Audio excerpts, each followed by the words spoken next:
참으로 고마우신 하나님 감사합니다. 우리에게 또 은혜 주시고 또 성도 안에서 귀한 또 사귐의 시간 주시고 또 다시 하나님의 말씀을 배우고자 저희들을 불러주신 것 감사합니다. 저희들 올바로 하나님을 믿기 위해서 바른 하나님의 말씀을 배우고자 원합니다. 주께서 함께하여 주시고 주의 풍성한 은혜가 있기를 원하고 예수님의 이름으로 기도합니다. 아멘. 자, 사람이 죄를 짓고 나서 아니면 사실 그 전부터겠지만 그 하나님은 이미 창세 전에 인간을 구원할 계획을 하셨다라는 걸 우리는 계속해서 살펴보았습니다. 그래서 창조주 하나님은 인간이 죄를 짓고 나서 내버려 두지 않았습니다.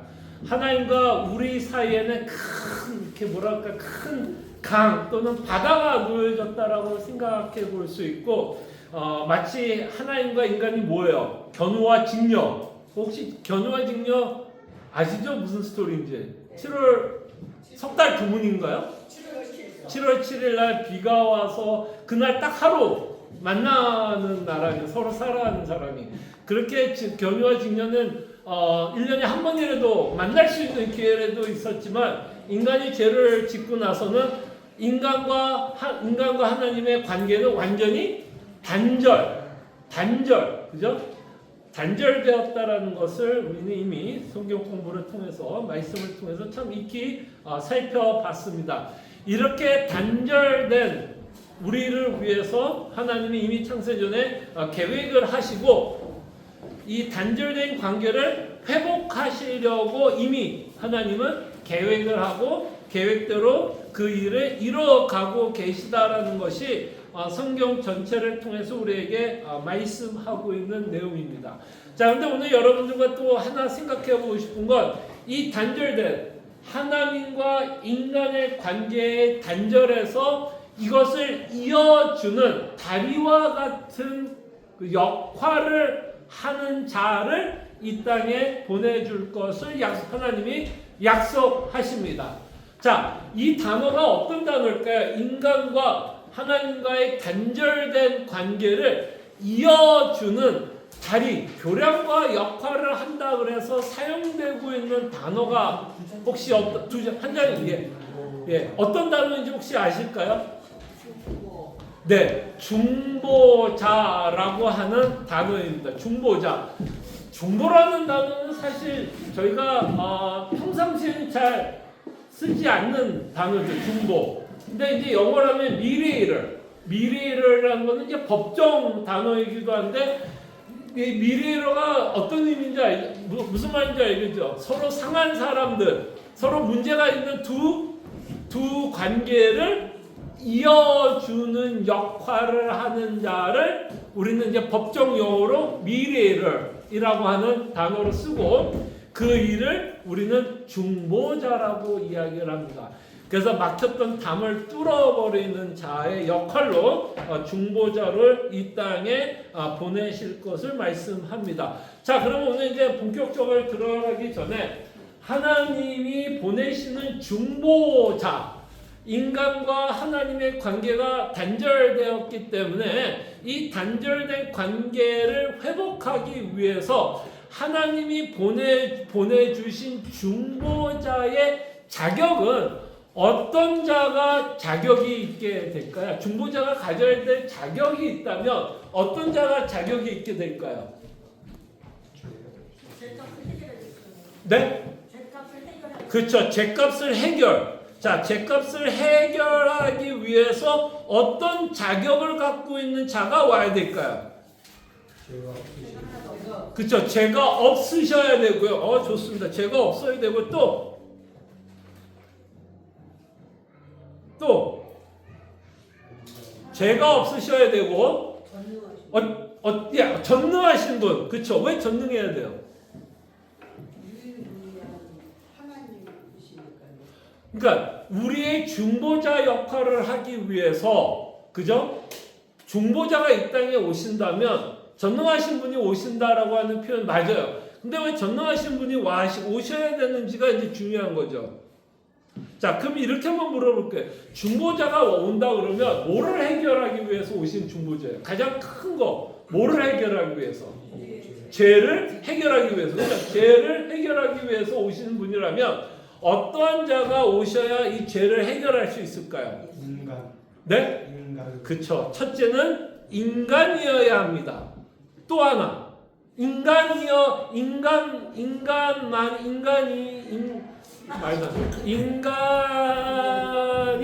죄의 문제를 다 해결할 수 있나요?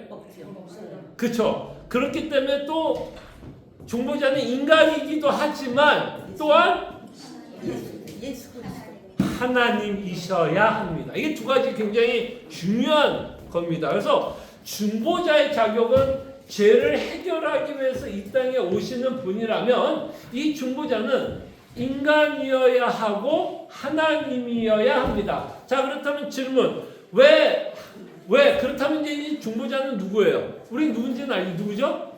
예수님이에요. 그렇다면 예수님은 왜 인간이면서 하나님이었는가? 왜 중보자는 인간이면서 하나님인가를 한번 좀 답을 해볼까요? 이거 답하면 사실 오늘 진짜 예수님께서 인간의 형상으로. 그렇죠. 인간의 형상. 왜 인간의 형상으로 와야 돼요?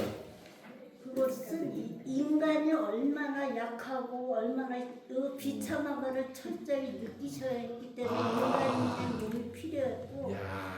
오케이. 그러면 이제 이따가 우리가 예수님이 성육신 하심으로써 얻게 되는 우리에게 있는 위로에 대해서 우리가 생각할 때 이야기하지만 지금 우리가 좀 포커스를 하고 싶은 건 어쨌든 이 중보자이신 예수님은 우리 죄를 해결하기 위해서 이 땅에 오셨다라고 우리가 믿는다면 왜 예수님은 인간이면서 하나님이어야만 하는가예요?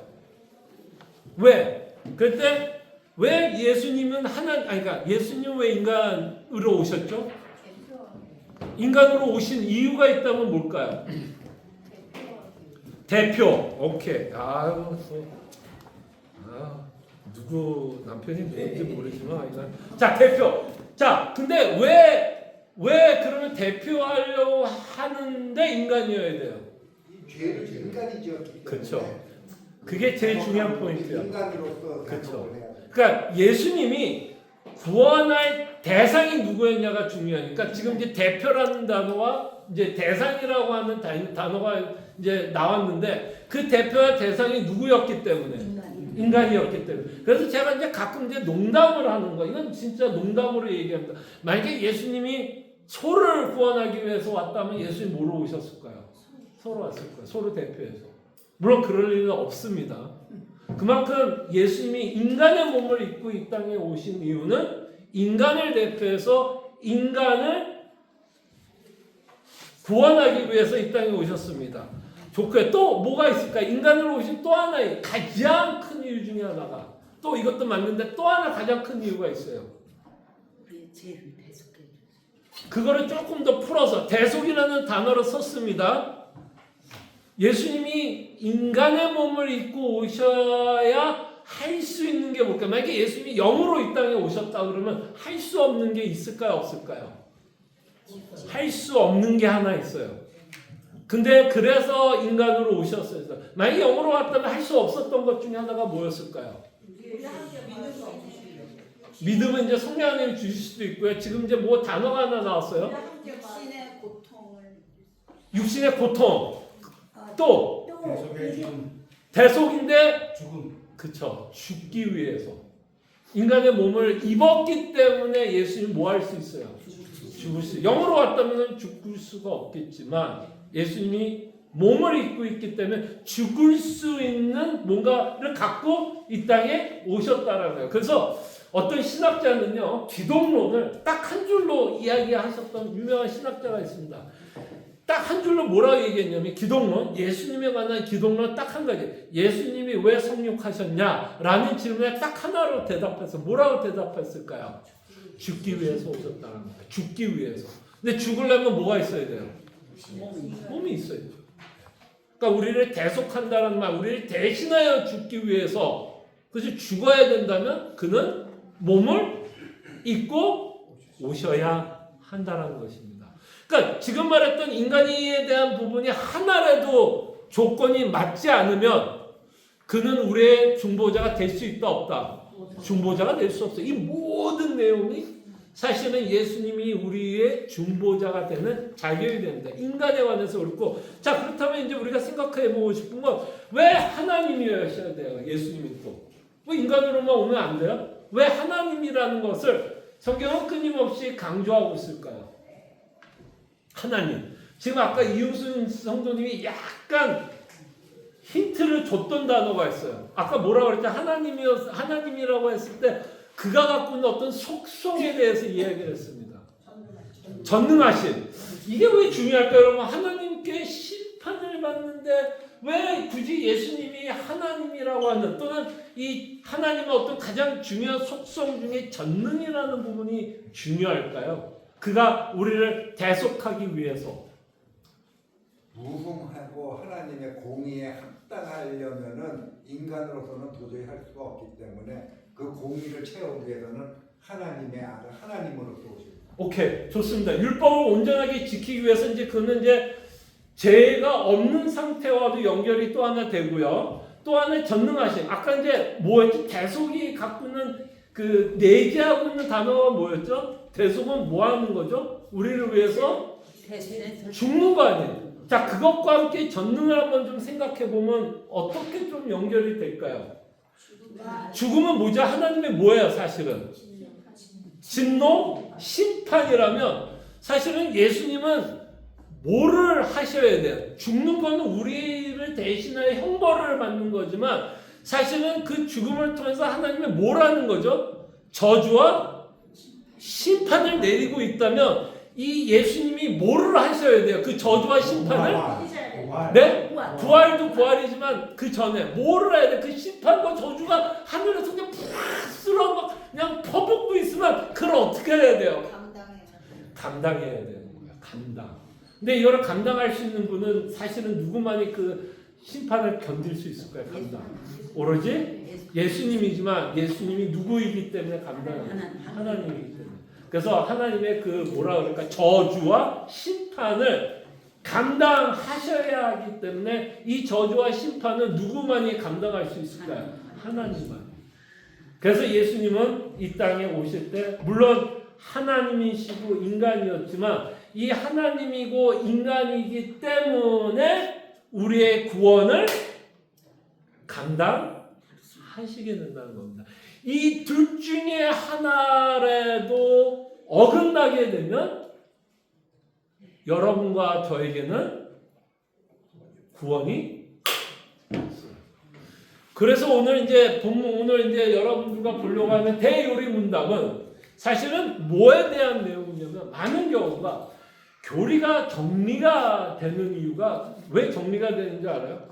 교리가 왜 우리가 믿어야 되는 성경에서 말하고 있는 우리가 믿어야 될 그 주제들 많잖아요. 지금도 뭐 예수님은 하나님이시고 또한 예수님이 인간이라고 하는 이 어마어마한 진리를 교리를 저희가 이제 접하게 될 때 왜 이 대요리 문답이 이 얘기를 왜 하는 것 같아요? 그냥 성경을 보다 보니까 아 맞아 예수님은 하나님이시고 예수님은 인간이셨네라는 것을 그냥 공부하다가 맞아 해서 적었을까요? 아니면 그 당시에 어떤 일이 있어서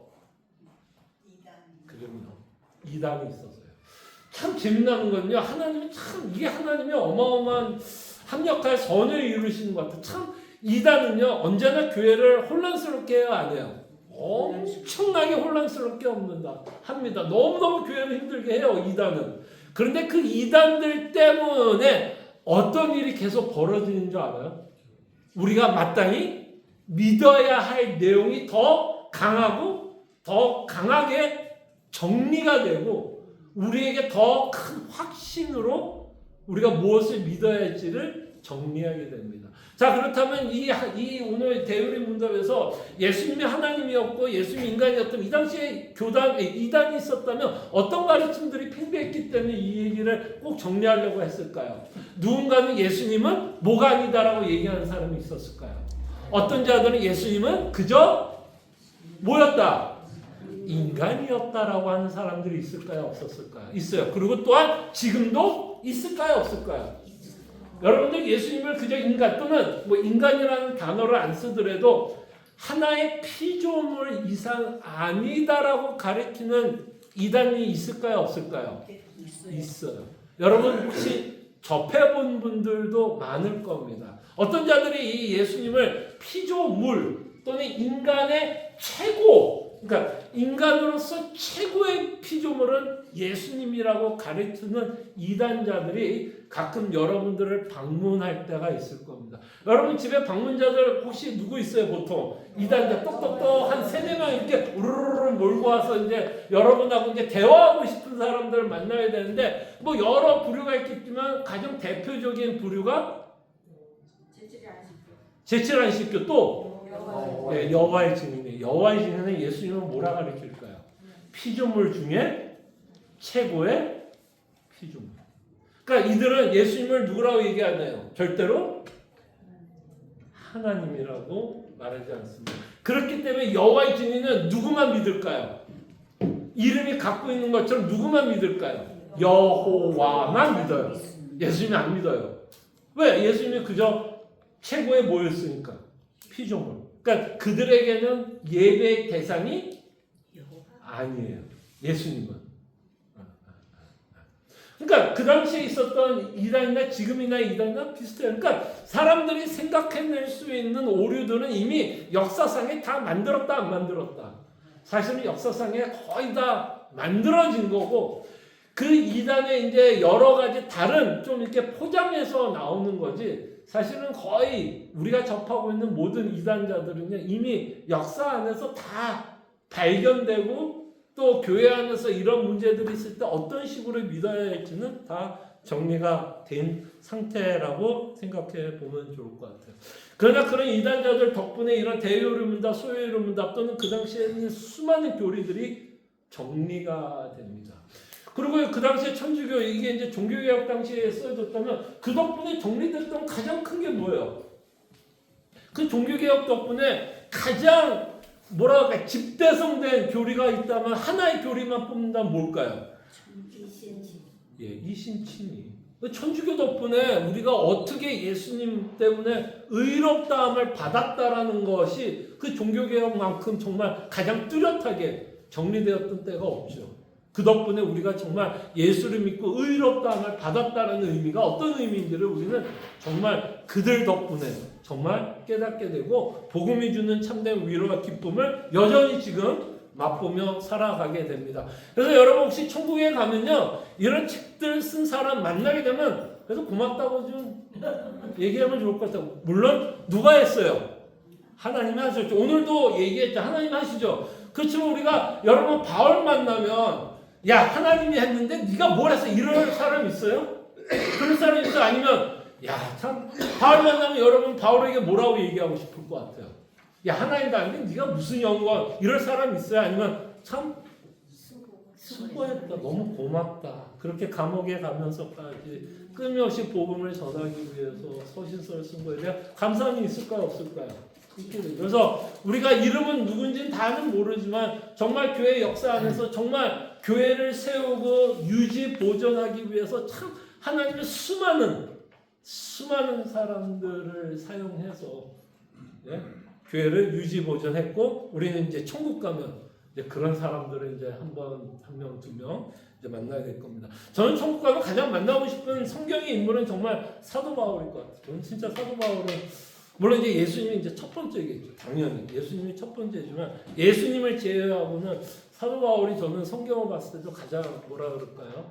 뭐 저의 신앙생활에서도 가장 많이 뭐 여러분들도 마찬가지겠죠. 가장 많이 도움을 줬던 인물 중에 하나가 또 그 뭐죠 사도 바울이었고 그다음에 이제 저 같은 경우는 종교개혁 당시에 있던 신학자들에게 많은 영향을 받았으니까 여러분들 뭐 안 받았어도 괜찮고 저 같은 경우는 이제 종교개혁자들에게 워낙 많은 영향을 받고 그분들이 어떤 수고와 노력 때문에 그래도 예수를 믿는다는 거에 대한 더 확신을 갖게 되었으니까 혹시 천국 가면 이제 좀 그 당시 종교개혁 당시에 애썼던 인물들을 만나게 되면 또 뭐 감사하다는 말을 또 전할 수도 있을 것 같기도 합니다.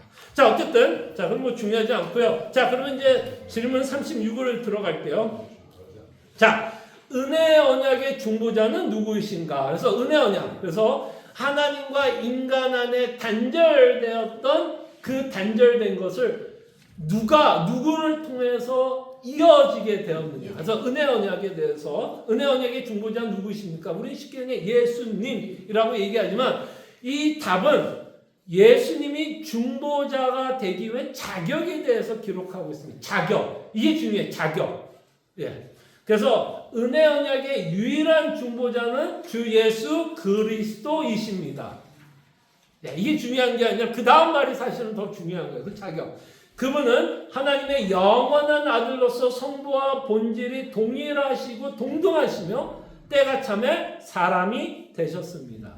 그래서 우리의 중보자가 되기 위해서는 어떤 자격을 갖고 있어야 한다라고 대우리 문단이 정리합니다. 어떤 자격? 예수님은 하나님이면서 인간이 되어야 한다라는 것을 말씀합니다.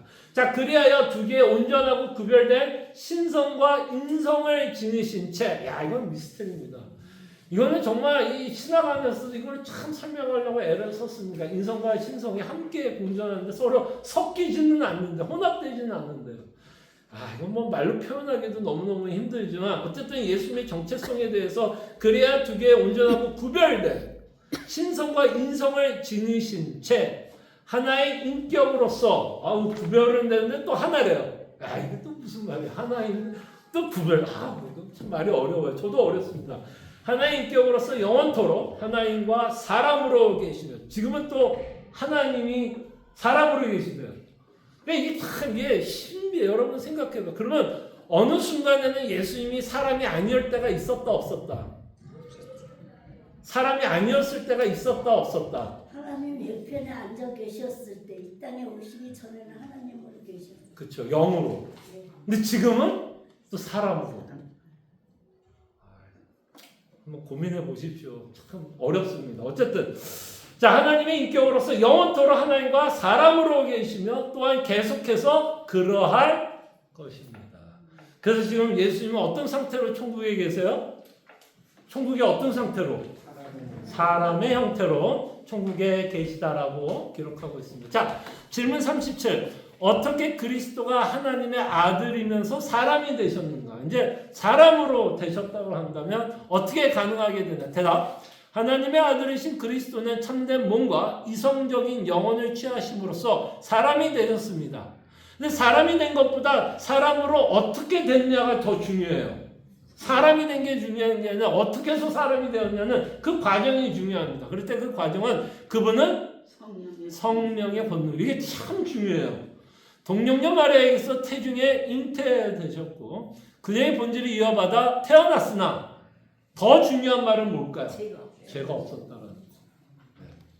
그래서 이 문장 하나하나를 저희들이 좀 생각해 보도록 하겠습니다. 자, 그럼 다시 한번 이제 질문 36을 보면, 자, 은혜 언약의 유일한 중보자는 주 예수 그리스도. 그래서 중보자의 의미에 대해서 생각해 봤고, 중보자라고 하는 이 단어에 대해서도 제가 여러 번 말씀을 드렸지만, 자, 이거는 약간 테크니컬하게 피키하게 얘기하는 거예요. 근데 우리가 이제 교회 안에서 쓰는 이 중보자는 이런 의미로 중보자로 사용하는 경우는 없어요. 그럼에도 불구하고 우리는 중보라는 단어는 씁니다.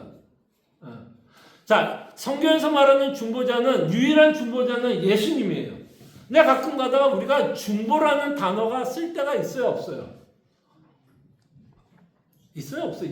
우리 교회에서는 안 쓴 지 오래됐을 거예요. 그렇죠? 여러분들이 다른 교회나 뭐 옛날에 다녔던 교회에서는 중보라는 단어를 써요, 안 써요? 써요. 어떻게 사용하죠? 뭐 한다 그래요? 그렇죠. 중보, 기도라는 단어를 쓰게 됩니다. 근데 많은 분들은 제가 이거 가지고 크게 시비 걸려고 그러는 건 아니에요. 물론 테크니컬하게 이야기를 하면 잘못 사용한 거는 맞아요. 그러나 잘못 사용한 사람들이 내가 하나님이고 인간이기 때문에 나는 중보기도 할 거야 라고서 사용하는 한국 교인들은 없을 거예요. 그저 교회에서 중보라는 단어를 사용했기 때문에 그저 어떤 문화나 언어의 습관에 의해서 사용되었을 거라고 생각은 듭니다. 여러분이 옛날에 중보기도 할 때 나는 하나님이고 인간이기 때문에 나는 중보할 수 있어 라고 생각하면서 중보기도 하신 분이 있어요? 그냥 교회에서 중보기도 한다 그러니까 중보기도라는 단어를 썼잖아요. 자, 말씀드린 테크니컬하게는 사실은 틀린 말인데 그 틀린 말이지만 그 중보라는 단어에 대한 오해는 없었으면 해요. 유일한 중보자는 예수님밖에 없어요. 왜냐하면 하나님과 우리의 관계를 이을 수 있는 분도 하나님이면서 인간이어야 합니다. 자, 그렇다면 우리는 우리 교회에서는 기도해야 돼요, 안 해야 돼요? 우리가 쓰는 이 중보 기도라고 하는 이 의미는 보통 어떤 의미를 써요? 나는 하나님이고 인간이기 때문에 당신을 위해서 기도한다기보다는 내가 당신을 생각해서 기도한다라는 의미에서 중보하는 거예요. 내가 하나님께 내가 너를 위해서 기도한다라는 거에 중보지, 내가 너를 대표해서 뭔가 너와 하나님의 관계를 이어주는 어떤 매개체로 기도하는 자들은 없을 거라고 생각을 합니다. 그럴 때 저희 교회는 그래서 중보기도 대신 이 단어가 더 좋은 단어가 아닐까 싶어요. 이웃을 위한 기도. 이웃을 위한 기도. 그러니까 사실 모든 교회에서 썼던 중보 기도는 사실은 어떤 의미에서 중보라는 단어를 쓰는 거였어. 사실은 이웃을 위한 기도지. 내가 마치 무슨 하나님이고 인간이 되어서 내가 너를 이 하나님에 이어가는 중보자 역할로 말하는 분은 없을 거예요. 그래서 이 중보자를 오해하면 마치 그 중보자는 뭐가 될 수 있어요? 천주교에서 말하는 뭐가 될 수가 있어요? 잘못 오해하면 사제가 되는 거죠. 정말 그 사제들은 하나님과 인간이 이어주는 어떤 매개체 역할을 한다라고 생각하는데 정말 개신교 안에서 또는 현대를 믿는 우리에게는 그런 의미는 없습니다. 그래서 우리 교회는 뭐 굳이 중보기도 때문에 중보기도라는 단어도 사용하지 않지만 어쨌든 중보기도를 우리는 누군가를 할 때 우리는 중보라는 단어보다는 무슨 기도? 이웃. 여러분들 하나 모임 때 기도 제목 나눠야 안 나눠요? 나누잖아요. 그때 중보기도가 아니라 나는 이 성도를 사랑하기 때문에 관심이 있기 때문에 무슨 기도? 이웃을 위해서 기도한다 라는 의미로 우리가 좀 중보라는 단어를 좀 이해하고 사용하면 좋지 않을까 생각을 해봅니다. 자, 그러면서 이제 여기에 보면 자, 첫 줄은 지나가고요. 그분은 하나님의 영원한 아들로서 성부와 본질이 동일하시고 동등하시며 때가 참에 사람이 되셨다. 그래서 여기서 중요한 거는 하나님과 동등된 거는 이미 우리가 알잖아요. 그죠? 그러면서 여기서 중요하게 생각했던 건 뭐야? 때가 참에 사람이 되었다라는 말을 집어넣습니다. 그러니까 예수님은 다만 하나님이라는 것도 강조하지만 또 이 대요리 문답에서는 또 뭐를 강조하고 싶었을까요? 때가 참에 사람이 되었다라고 이야기하면서 뭐를 좀 강조하고 싶었을까요? 대요리 문답은. 때가 참에, 이 때가 찼다는 말은 이제 여기 밑에 보면 1번에 B번에 보면, 자, 1번이 뭐였죠? 구약 예고편. 그죠? 구약은 예수님을 끊임없이 예고하고 있는 내용이고, 그 다음에 갈라디아서 4장 4절에 보면 어떻게 시작해요? 때가 참에라고 하는 단어로 갈라디아서 4장 4절이 시작하고 있고, 그 본문을 지금 대요리 문답에서 인용하고 있다면 이 때가 찼다라는 말을 통해서 대요리 문답은 뭐를 또한 강조하고 싶어요? 예수님이 하나님뿐만 아니라 또 뭐를 강조하고 싶은 거예요? 하나님이 창세 전 또는 구약을 통해 예고했던 계획했던 모든 것들을 예수님 안에서 성취하셨다라는 말도 우리에게 전하고 싶습니다. 그러니까 이미 이들의 마인드 속에서는 구약을 올바르게 해석하고 있는. 벌써 500년 전에도 이 대요리 문답이 쓰여질 때만 해도 이 구약을 어떤 식으로 이해하고 해석해야 하는지 이미 이들은 알고 있었다라는 겁니다. 그래서 이런 원리를 통해서 저도 이런 종교개혁자들이 이 남겨놨던 이런 것들을 통해서 저도 배웠을까요? 안 배웠을까요? 배우게 되는 거죠. 예. 제가 뭐 구약을 해석했을 때 뭐 이 구약을 통해서 예수님이 나타난다는 건 제가 발명한 건 당연히 아니고, 저도 선조들을 통해서 이 선조들이 구약을 어떤 식으로 해석했는지 그 지혜를 배우게 되었다는 것입니다. 그래서 때가 찼다는 말이 굉장히 중요한 말이고, 이 때가 찼다라는 것을 통해서 제가 언제나 강조하는 내용이 뭐죠? 때가 찼다라는 이 말이 왜 우리에게 굉장히 중요할까요, 여러분? 왜 성경은 때가 찼다, 하나님의 성취에 대해서 왜 그토록 강조하려고 할까요? 네? 그렇죠. 하나님의 계획을 이루셨다라는 건데 이걸 왜 성경은 강조하려고 그러죠? 여러분들에게 왜 하나님은 계획하면 이루신다라는 걸 왜 그토록 믿어라? 왜 강조하는 이유가 뭐예요? 약속의 하나님. 이걸 조금만 풀어서 얘기하면 왜 이게 약속의 하나님이라는 게 왜 중요해요? 사람으로 그냥 믿을 만한 사람. 자, 하나님은 믿을 만한 분이다라는 것을 성경은 끊임없이 얘기하고 싶은 거예요. 뭐를 통해서? 하나님이 계획한 것을 이루신다. 근데 왜 이게 중요할까요? 여러분, 이게 왜 중요할까요, 여러분? 하나님을 내가 믿을 만하다, 다른 단어로 하면 신뢰할 만하다라는 것이 여러분과 제가 신앙생활하면서 왜 그토록 중요할까요? 이거는 그냥 교리적으로 하나님을 신뢰할 뿐이야 라는 의미보다는 더 우리의 실제적이고 일상적으로 이 내용이 중요할까요? 중요하지 않을까요? 왜 중요해요? 왜 중요해요, 여러분? 왜 하나님은 약속하면 지킨다? 예? 우리의 확신, 특별히 어느 때? 네? 고난 가운데 있을 때. 왜냐면 고난이 있을 때 보통 우리의 믿음이 여러분 어때요? 약해져요. 약해진다는 의미는 뭐죠, 여러분? 약해진다는 의미는 뭐예요? 하나님에 대한 신뢰가 없어지죠. 점점 떨어진다는 얘기예요. 그래서 그 신뢰가 떨어지니 성경은 끊임없이 뭐를 강조하고 싶어요? 내가 약속하면 반드시 지킨다. 그게 이제 실제적으로 하나님이 나와 함께 하겠다라는 것도 뭐예요? 약속이에요, 아니에요? 약속이죠. 그렇게 고난이 있을 때 우리의 막 믿음이 막 흔들리고 막 하나님을 오해할 때도 정말 이렇게 계획하신 분이 이루신다라고 이야기하는 걸 통해서 하나님이 나와 함께 하신다라면 그게 우리에게 뭘로 와요? 확신. 그렇죠? 위로, 확신이 있기에 우리는 위로를 받게 됩니다. 그러니까 이 성경은 우리는 이제 이거를 교리로 접하게 되었든 진리로 접하지만 이 진리들이 다 우리의 신앙생활과 일상생활에 어마어마한 영향을 준다 안 준다? 어마어마한 영향을 줘요. 그래서 우리의 이 진리는 그냥 우리의 머리로만 끝나는 게 아니라 이런 내용들이 우리의 실생활에도 어마어마한 위로와 격려를 줍니다. 그 다음에 또 하나 제가 이거 진짜 많이 강조했던 내용인데 왜 하나님을 신뢰하는 게 가장 중요한 이유가 뭘까요, 여러분? 저는 이 부분이 굉장히 중요하다고. 하나는 고난 가운데 우리의 믿음이 흔들리지 않도록. 또 하나 진짜 큰 이유가 있다고 합니다. 예? 십자가 또 하나.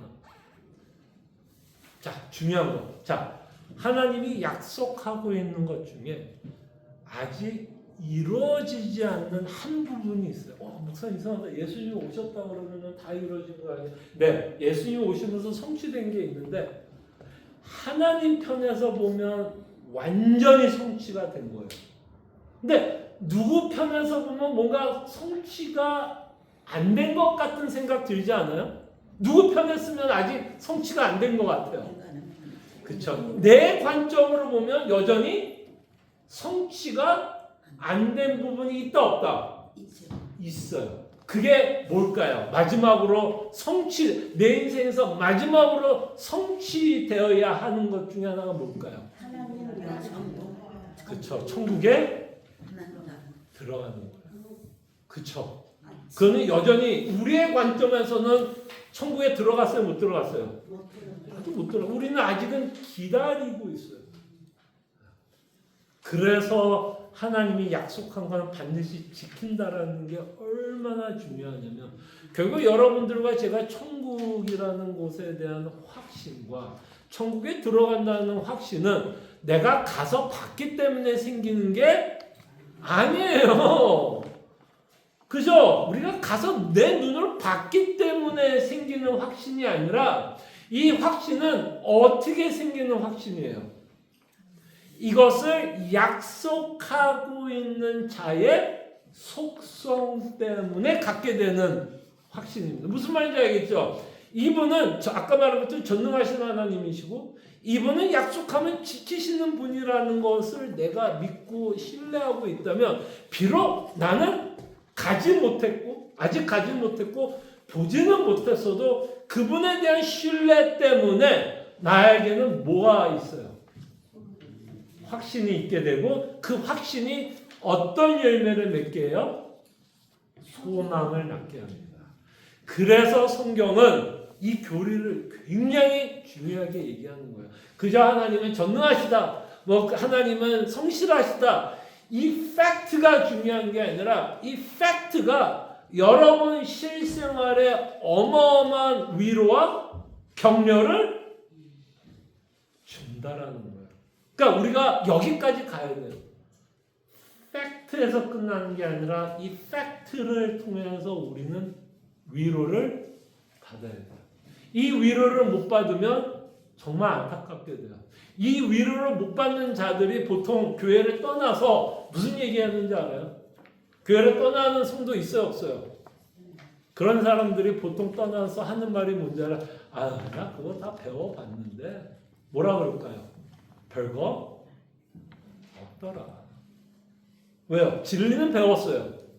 근데 그 진리가 뭐가 안 된 거예요? 자신에게 전혀 위로와 기쁨과 격려와 소망이 안 되니까 결국 교회에 나와서 나 그거 다 뭐 말씀 들어봤는데 별거 아닙니다. 그러니까 우리 교회는 이런 팩트에서 끝나는 게 아니라 이 팩트로 인해서 우리에게 참된 기쁨이 넘쳐나야 합니다. 자, 그래서 그리하여 두 개의 온전하고 구별된 신성과 인성을 지닌 제 하나님 하나의 인격으로서 영원토록 하나님과 사람으로 계시며 또한 계속해서 그러할 것입니다. 그래서 벌써 넘버 2.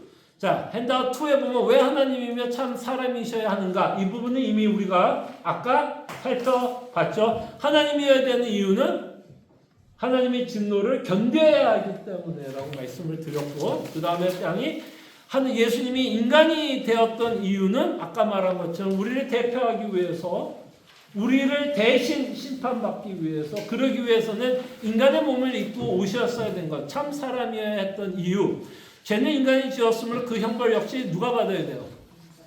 인간이 받아야죠. 인간이 죄를 지는데 소가 받으면 돼요, 안 돼요? 그럼 불공평하죠. 그죠?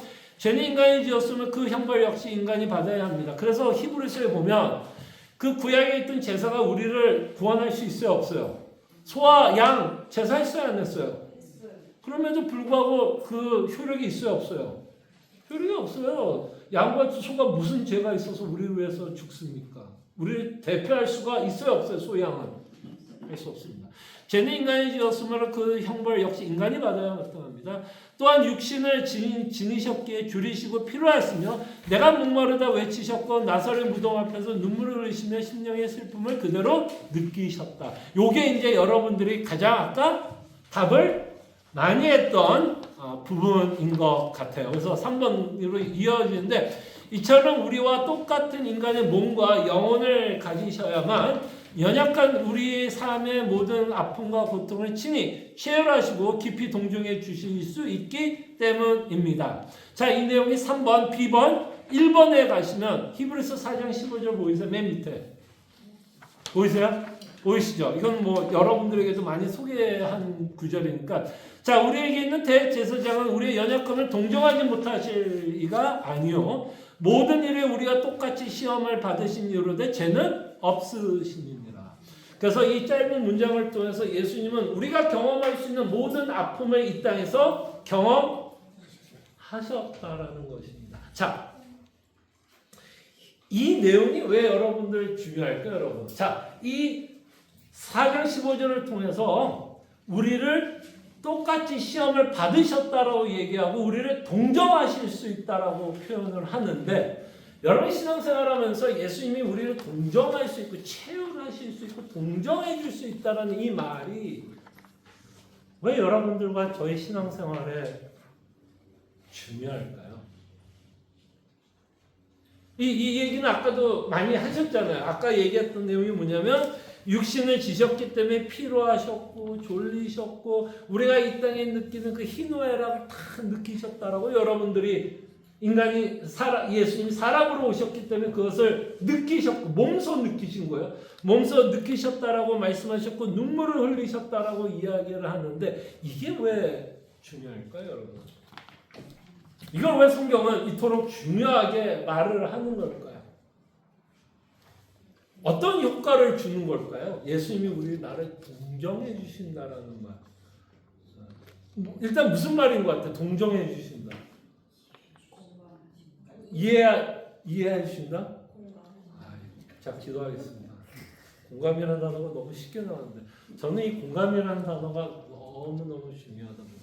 이 공감이라는 단어가 사실 여러분 참 우리가 이 한국 사람으로 살아가면서 참 못 느끼는 이 느낌 중에 하나가 공감인 것 같아. 누군가가 나를 이해해주고 누군가가 나를 공감해 준다라는 이 느낌을 참 한국 사람들은 느끼기가 참 힘들었을 것 같고 또 이민자로 살아가면서 누군가를 공감하고 이해할 시간과 에너지 있다 없다? 없어. 나도 살기 힘들어. 내 코가 석혔는데 내가 너를 이해하고 내가 너를 공감해? 그럴 시간이 어디 있어? 근데 여러분 이 공감이라고 하는 인간이 갖고 있는 이 공감이라는 감정이 어떤 느낌일까? 내가 누군가가 나를 공감해 준다라고 했을 때 여러분들이 느낀다면 어떤 느낌을 주는 것 같아? 야, 저 사람이 나를 공감해 준다. 이해해 준다. 이 말이 어떤 의미일까요, 여러분? 엄청난 위로를 받아요. 어떻게? 그러니까 그게 왜 위로가 되느냐? 그러니까 누군가가 아니 제가 집사님을 이해해 준다는 게 왜 위로가 돼요? 그러니까 그거를 아니면 내가 왜 저 사람을 이해해주고 공감해준다라는 게 왜 나에게 위로가 될까요? 나만 이게 아직 나의 아픔을 똑같이 느껴준다는 그걸 느낄 때 그게 진짜 그 공감대를 느끼는 거예요. 요 공감이라는 말을 좀 다르게 표현하면 저는 사랑이 아닐까 싶어요. 공감이라고 해주는 게. 그러니까 저는 이게 이제 저의 이제 이 단어 선택의 이제 한계인 것 같은데 지금 예수님이 우리를 공감해 준다라는 것이 뭐냐면 내가 너를 이해해 준다라는 말 안에는 네가 뭘 해도 나는 네 편이야. 네 편이야. 난 무조건 네 편이야. 네가 잘못하든 네 편이야. 근데 여러분 살면서 참 가장 힘들고 어려울 때가 언제 제일 힘들어요? 아무도 나를 이해해주지 못하고 내가 하고 있는 일에 무조건 너 잘못했어 또는 너 이것밖에 못해 또 더 잘해야지. 근데 한국 분들 여러분들 어떻게 자랐어요? 보통 한국 분위기 가정도 그렇고 미국에서 이민 생활하면서 여러분들 혹시 자녀들도 그렇고 뭐 보통 어떻게 대했어요? 보통 어떻게 대했어? 너 보통 어때요? 칭찬에 더 좀 했어요? 아니면 뭐 언제나 좀 부족하다. 너 왜 이거밖에 못하냐? 좀 어느 쪽에 여러분들은 조금 더 가깝게 대했어요? 아니면 여러분들은 어떤 이야기를 많이 들으셨어요? 좀 못한다라는 얘기를 더 많이 듣지 않으셨어요? 못한다? 그럼 이제 여러 가지 이유가 있겠죠. 이 잘한다고 얘기하면 얘가 멘탈로 약해질까 봐. 지금 미국에서 어쨌든 살아남아야 되는데 얘를 그냥 무조건 잘한다 그러면 얘가 그냥 멘탈이 약해질까 봐 강하게 키워야 돼. 너 못해만 너 잘해야 돼 하면서 강하게 키우기 위해서 무조건 그냥 다그치고 너 왜 이거밖에 못해? 왜 이거밖에 못해? 근데 공감을 해준다라는 이야기는 결국에는 그 상대가 누구 편? 내 편을 들어준다는 거. 근데 인간은 누군가가 내 편을 들어줄 때만큼 위로와 공유가 없는 것 같아요. 그때 서로 여러분들이 외롭다라는 느낌 받아본 적 있어요? 사실 외롭다라는 게 어떤 느낌이에요? 사실 우리 외로워 이런 말 쓰잖아. 어떤 느낌이에요? 외롭다라는 게. 외롭다라는 게. 내 편이 없을 때 아무도 내 마음을 느낄 때 모아다는 느낌이에요. 몰라준다는 거죠. 나 이렇게 힘든데. 그러면은 내가 이렇게 힘들면 너 왜 힘드냐부터 시작해서 너 왜 이거밖에 못하냐 다그치고. 그러니까 율법이 그렇게 다가와요. 사실은 율법은 끊임없이 여러분들을 다그칩니다. 왜 너 이거밖에 못해? 근데 예수님은 우리를 동정해 주시는 건 여러분들 편이에요. 여러분들 편. 그거를 저는 사도 바울식으로 얘기하면 이 표현인 것 같아요. 나는 너를 절대로 정죄하지 않는다. 진짜 진짜 난 이 편이다. 근데 내 편을 듣는 분이 누구예요? 성경에서 내 편, 제가 여러분 편을 들어준다면 야 목사님 내 편 들어주는 게 뭐가 대단해. 그러나 성경에서 말하는 예수님은 어떤 분이에요? 아까도 얘기했지, 인간만이 아니었죠. 그는 또 누구예요? 하나님. 이 하나님이 내 편을 들어주는, 네가 못해도 난 네 편이야. 걱정하지 마. 네가 지금 죄를 지어도 넌 천국 갈 거야. 그 죄책감에 속지 마. 사탄의 말에 속지 마. 난 네 편이야. 그 누군가가 여러분들의 편을 들어준다는 게 참 인간에게는 참 큰 위로인 것 같아요. 그래서 결국에는 이 말을 하고 싶은 것 같아요. 예수님. 때로는 우리가 이 땅에 살다 보면 누군가를 여러분들이 이해하지 못하는 분이 있을까요? 없을까요? 이해 못해요. 죄송하지만 저도 인간이고 여러분들 옆에 있는 다 인간이에요. 인간이 옆에 있는 인간을 완벽하게 이해할 수 없어요. 그건 인간이 갖고 있는 한계이기도 하죠. 그래서 우리의 외로움은 사람으로 채우려면은 어저께도 새벽기도에 끝나가지고 이야기했지만 인간에게 자꾸 그 외로움을 달래려면 남는 건 뭔지 아세요? 여러분 한번 생각해요. 인간에게 외로움을 달래고 싶으면 남는 건 뭔지 아세요? 섭섭한 거밖에 안 없어요. 진짜예요. 한번 곰곰이 집에 와서 한번 생각해요. 내가 인간에게 내 외로움을 달래려고 그러면 남는 건 섭섭한 거 없어요. 왜? 누구도 내 외로움을 달래줄 수 있는 사람은 이 땅에 아무도 없어요. 왜? 다 각자가 코가 자기가 사는 것도 힘들어. 그러니까 우리는 옆에 있는 사람들 왜 나를 못 알아줘? 못 알아주는 게 당연하다. 아는 게 당연하다. 모르는 게 당연하다. 아는 게 당연하다. 모르는 게 당연한 거야. 그러니까 우리가 신앙생활하다 보면 또 성도들, 또 자녀들, 여러분 자녀들 때문에 섭섭해 하신 분. 또 우리 교회도 이렇게 성숙하신 분들이 이렇게 많으셔? 야, 사실 우리가 가장 기대하는 사람에게도 우리는 가장 섭섭함을 받는. 왜? 기대하니까. 뭘 기대해요? 내가 이만큼 해줬으니 얘도 나를 이만큼 해주겠지라는 기대를 한다 안 한다? 근데 그 기대를 채울 수 있는 분은 유일한 분이 누구예요? 누구예요? 예수님. 그래서 자 우리 교회 이제 2026년 하반기표 나는 섭섭해하지 말자. 여러분 섭섭하잖아요. 인간관계 망칠 수 있다 없다? 망칠 수 있어요. 그 섭섭함. 누군가 그러더라고요. 그 섭섭하면 자기의 말과 표정으로 나타난대요. 그래서 그 섭섭함을 들은 자녀 또는 섭섭함을 들은 성도는 마음이 어떨까요? 그러니까 우리의 외로움이 있는 건 맞아요. 이 땅에 살아가는 외로움이 있는 건 맞아요. 그리고 성도는 이웃 사랑을 해야 돼요. 맞아요. 그러나 이웃 사랑에는 언제나 한계가 있다 없다. 있어요. 물론 우리는 해야 돼요. 하지 말자는 얘기는 아니에요. 해야 되지만 정말 우리를 치유라고 우리를 동정하시는 예수님이 있다는 것이 우리의 외로움이 달래지고 여러분들의 탄식과 여러분들의 아픔을 누가 가장 알아준다? 그래서 사람들에게 위로받기보다는 불만이 있으면 하나님께 불만을 넣죠. 하나님 이러시면 시편이 뭐 그런 시편 아니에요. 언제까지는 정말 그리스도 안에서 우리가 그 은혜를 받는 훈련을 했으면 합니다. 기도하고 마칠게요. 사랑하여 풍성하신 주님, 저희가 성육신에 대해서 살펴보지만 주님 바라기는 이것이 그냥 팩트로만 끝나지 않기를 원합니다. 정말 이 진리가 우리 마음에 큰 은혜로 참 큰 위로와 격려로 다가오게끔 주님 은혜를 베풀어 주시옵소서. 참 예수님이 이 땅에 오신 건 우리를 위해서 죽기 위해서 오신 것뿐만 아니라 우리가 경험할 수 있는 수많은 수치와 아픔과 그 상함을 경험하기 위해서 오셨고 그렇게 오신 이유는 우리를 공감하기 위해서 정말 내 편을 들어주기 위해서 이 땅에 오셨다라는 것.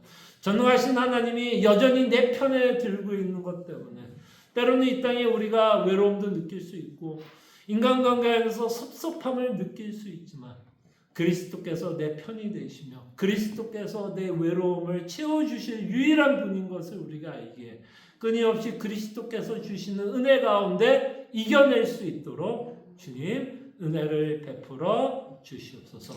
주님이 함께 하실 것을 믿고 예수님의 이름으로 기도합니다. 네, 우리가 수고하셨습니다.